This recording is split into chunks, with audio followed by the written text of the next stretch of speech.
ना कहीं पुलिस जो है संयम बरतते हुए उन लोग को लगातार जो है मना कर रही है, लेकिन इसके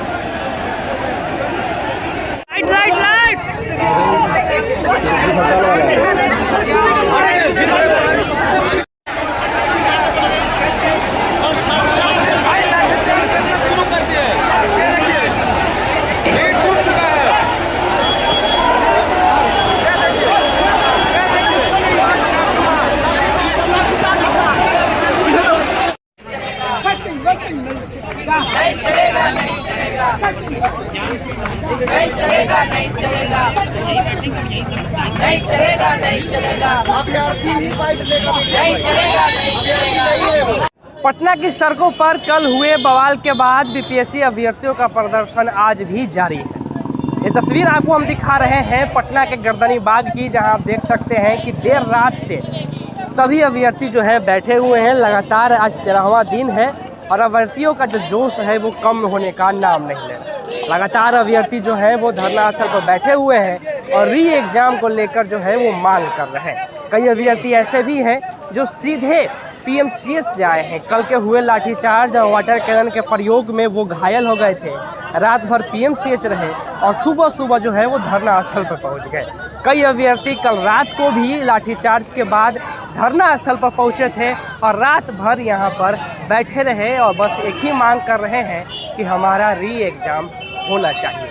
क्या कुछ कह रहे हैं अभ्यर्थी, आइए आपको सुनाते हैं। पीएमसीएच में जब मैं गया था तो मैं सेंसलेस हालत में था। मुझे कोई पता नहीं था कि मैं कब पहुंचा, कैसे पहुंचा, मुझे पहुंचाने वाले कौन थे, मुझे कुछ जानकारी नहीं थी। मुझे ऑक्सीजन लगी थी।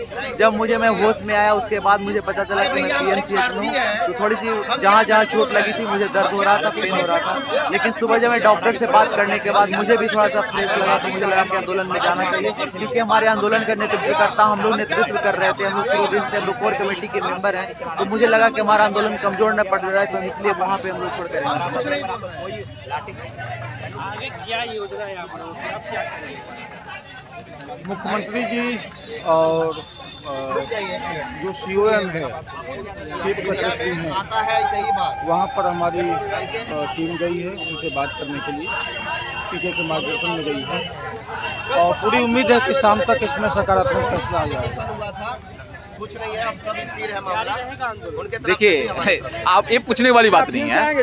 कल लाठी खाने के बाद, वाटर कैनन की बौछारों को सहने के बाद आज हम बैठे हुए हैं और इसका प्रत्यक्ष प्रमाण है कि ये सत्याग्रह जारी है, जारी रहेगा जब तक हमारी मांगे पूरी नहीं होती है। जब तक री एग्जाम की नोटिफिकेशन उसके वेबसाइट पे नहीं दिख जाता है, तब तक हम यहाँ पे बैठे रहेंगे।